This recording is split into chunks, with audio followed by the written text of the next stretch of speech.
Selamat sejahtera semua. Nama saya Santini Kanniappan. Student ID adalah 2023-01303012. Hari ini kami membentangkan tentang sejarah Pythagoras. Pertama sekali, Ahli Kumpulan Tan Sheng Ting terangkan pendahuluan tersebut. Nama saya Tan Shen Ting, student ID 202209030009. Pythagoras adalah seorang filsuf dan matematikawan Yunani yang berkembang sekitar tahun 500 SM. Dia paling dikenal kerana prestasi matematikanya dan khususnya teorema Pythagoras. Teorema Pythagoras memiliki berbagai aplikasi dalam geometri dan banyak digunakan dalam sains dan teknik. Pythagoras dan murid-muridnya yang dikenal sebagai Pythagoras merasa bahawa matematika adalah kunci untuk memahami dunia dan bahawa angka memiliki makna misti dan filosofi. Selain matematika, Pythagoras tertarik pada muzik, astronomi dan filsafat. Dia percaya pada harmoni dan tatanan alam semesta dan idea-ideanya berdapat dalam banyak matematikawan, filsuf dan ilmuwan masa depan. Sangat penting untuk dicatat bagaimanapun bahawa versi sejarah kehidupan dan ajaran Pythagoras sering dikombinasi dengan legenda dan mitos, sehingga tidak mungkin untuk membedakan fakta dari fiksi. Meskipun demikian, penemuan matematis dan teori filosofinya telah meninggalkan bekas yang tak terhapus pada pemahaman manusia. Hai, saya Loren Tiagarajan. ID saya 202305010026. Hari ini saya akan membentangkan tentang Pythagoras. Pythagoras lahir di Pulau Samos, Yunani Selatan pada sekira tahun 580 SM. Pythagoras lantas meninggalkan tanah kelahirannya dan pindah ke Crotona, Italia. Pada usia 18 tahun, Pythagoras bertemu dengan Thales yang mengenalkan matematika melalui muridnya Anaximander. Seterusnya, sepeninggal Pythagoras, sekolah Croton berjalan tersiok-sioknya. Persaudaraan sudah bubar dan pemimpinnya terbunuh. Esensi ajaran Pythagoras terus bertahan sampai sekarang. Falsafah barat banyak dipengaruhi oleh pemikiran Pythagoras, termasuk doktrin Aristoteles yang mampu bertahan selama 2 milenium. Terima kasih. Sepeninggal Pythagoras, sekolah Croton berjalan tersiok-siok dan banyak mengalami konflik internal, tetapi dapat terus berjalan sampai tahun 500 SM sebelum menjadi alat politik. Pythagoras barangkali dapat disebut sebagai pemikir garda depan di zamannya. Dia juga seorang orator ulang intelektual terkenal sekaligus guru yang karismatik. Falsafah dasar yang paling penting bagi Pythagoras adalah angka. Yunani mewarisi pemahaman tentang angka dari geometri Mesir. Kemudian, kaum Pythagoras dan matematikawan lebih moden menasbihkan banyak energi dengan lebih dalam teori-teori mereka. Selamat sejahtera, nama saya Hersing Kobat dan student ID saya adalah 202209030232.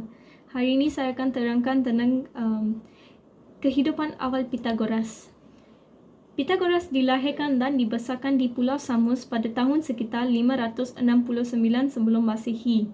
Bapa Pythagoras berasal dari Tyre, manakala ibu Pythagoras berasal dari Samos.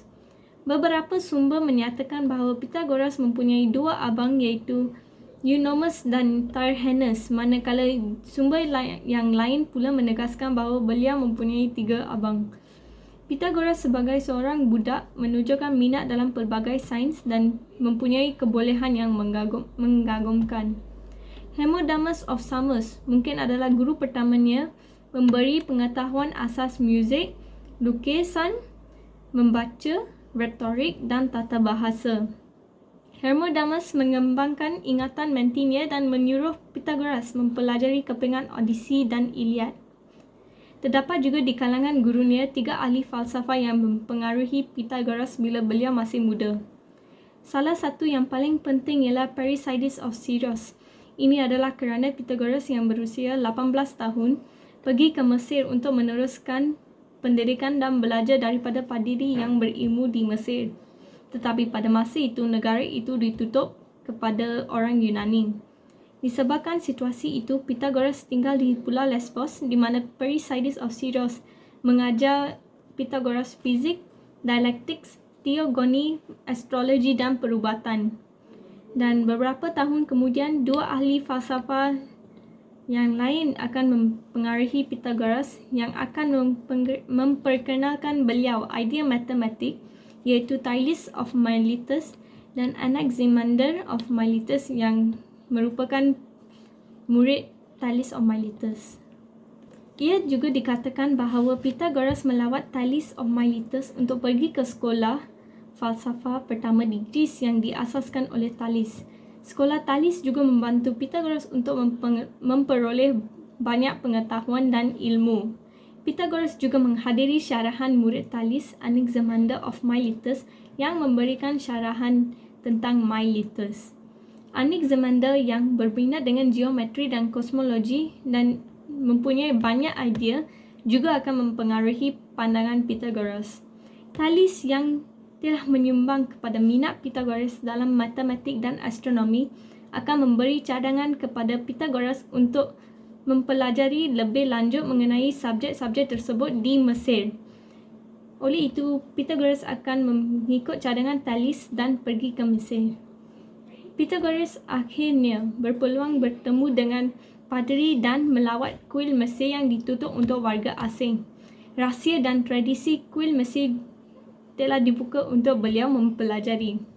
Tidak lama kemudian, Pythagoras juga menjadi seorang paderi yang berilmu, dan bukan sahaja itu, di pengajian di pusat kebudayaan di sana akan menjadikan Pythagoras antara orang yang terpelajar pada zaman itu. Itu saja daripada saya. Sekarang saya terangkan tentang Pythagoras semangat utama. Pythagoras adalah seorang matematikawan, filsuf dan pemimpin sekte di Yunani kuno pada abad ke-16. Walaupun sedikit yang diketahui tentang kehidupan pribadinya, warisan karyanya sangat berpengaruh pada perkembangan ilmu pengetahuan dan filsafat. Semangat terbesar Pythagoras bagi ilmu pengetahuan adalah teorema Pythagoras yang menyatakan bahawa dalam segitiga siku-siku, kuadrat dari panjang sisi miring sama dengan jumlah kuadrat dari sisi yang lain. Teorema ini merupakan kelompok sederhana yang memiliki implikasi matematik yang sangat penting. Teorema Pythagoras digunakan dalam berbagai bidang ilmu pengetahuan seperti fisika, teknik dan matematik. Pythagoras menghubungkan muzik dengan matematik melalui idea-ideanya tentang bilangan. Ia menemukan bahawa not muzik memiliki hubungan matematik dengan frekuensi suara.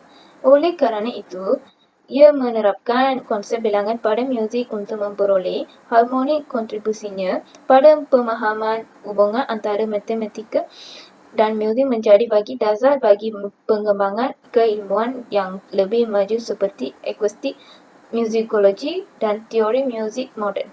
Pemikiran Pythagoras tertuang dalam ajaran Pythagoreanisme, itu bentuk filsafat, agama dan praktik keagamaan yang diwarisi dari kepercayaannya. Pada matematik dan bilangan, ia percaya bahawa alam semesta terdiri dari bilangan-bilangan serta hubungan matematika yang terkait dengan bilangan tersebut. Pythagoras berpengaruh pada perkembangan filsafat barat dan banyak memberi kontribusi pada pemikiran di bidang matematika, fisika dan kosmologi. Pythagoras memberikan banyak sumbangan pada bidang trigonometri. Ia mempelajari hubungan antara sudut dan sisi segitiga dan menemukan sejumlah rumus trigonometri. Ia mengembangkan konsep sudut, sinus, kosinus dan tangent yang menjadi dasar dalam trigonometri moden. Pythagoras adalah seorang juga filosof yang menguasai berbagai bidang pengetahuan.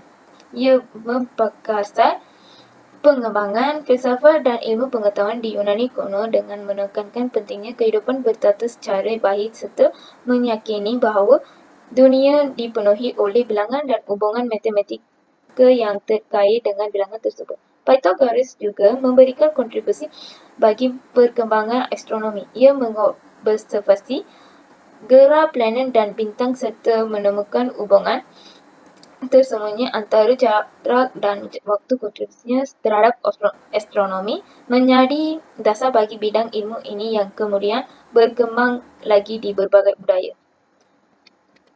Pythagoras sangat percaya pada pendidikan dan menyarankan agar orang-orang mulai belajar dari kecil. Ia mendirikan suatu lembaga yang dikenal sebagai Sekolah Pythagoras yang menyediakan tempat bagi siswa untuk belajar dan berdiskusi tentang matematik dan filsafat. Konsep pendidikan dan pengajaran yang diperkenalkannya memberikan pengaruh pada pendidikan moden. Selain kontribusi dalam ilmu pengetahuan dan filsafat, Pythagoras juga mengajarkan kepercayaan spiritual.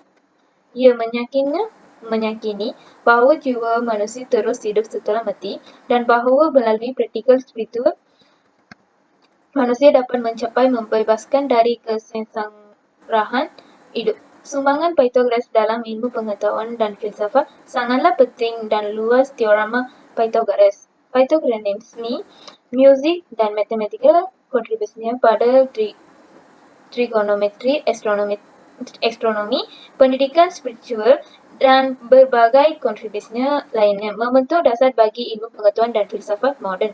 Karya-karya Pythagoras menjadi inspirasi bagi banyak matematikawan, ilmuwan, musisi, filsuf, dan orang lain yang ingin memperluas pemahaman mereka tentang alam semesta dalam kurun waktu yang panjang. Sumbangan Pythagoras akan selalu dikagumi dan dihormati sebagai salah satu tokoh terbesar dalam sejarah ilmu pengetahuan dan filsafat.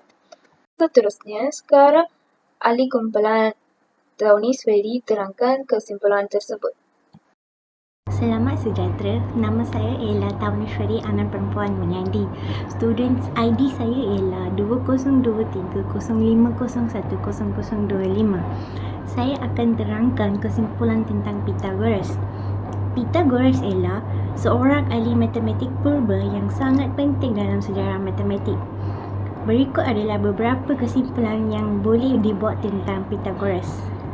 Pythagoras terkenal kerana menemui teorem Pythagoras yang menyatakan bahawa dalam segitiga tepat, kuasa 2 panjang 2, sisi yang membentuk sudut tegak adalah sama dengan kuasa 2 panjang hipotenus. Teorem ini mempunyai aplikasi yang luas dalam matematik dan mempunyai kesan yang ketara dalam pelbagai bidang, termasuk trigonometri, geometri dan fizik. Pythagoras juga dikenali sebagai ahli falsafah dan pemimpin rohani. Beliau percaya bahawa nombor dan hubungan matematik asas adalah aspek asas alam semesta dan boleh digunakan untuk memahami prinsip asas kehidupan dan alam semula jadi. Pythagoras mengembangkan konsep muzik dan harmoni berdasarkan hubungan matematik antara panjang tali dan frekuensi bunyi yang dihasilkannya.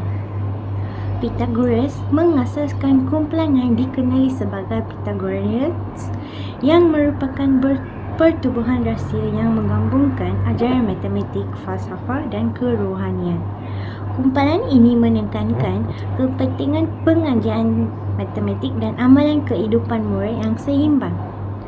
Selain daripada seumbangannya kepada matematik, Pythagoras juga berminat dalam bidang astronomi. Beliau mengejar konsep asas pergerakan benda angkasa dan membawa kepada perkembangan pemahaman tentang alam semesta pada zamannya. Pythagoras meninggalkan warisan yang kuat dalam dunia matematik dan falsafah. Ajarannya mempengaruhi ramai ahli matematik dan ahli falsafah selepasnya, dan karyanya meletakkan asas untuk perkembangan masa depan dalam matematik dan falsafah. Kesimpulannya, Pythagoras adalah seorang ahli matematik, ahli falsafah dan pemimpin rohani yang penting dalam sejarah matematik. Sumbangan yang paling terkenal dari Pythagoras ialah teorem Pythagoras. tetapi dia juga meluaskan pemahaman tentang hubungan antara matematik, alam semesta dan kehidupan manusia. Itu sahaja daripada saya. Sekian, terima kasih.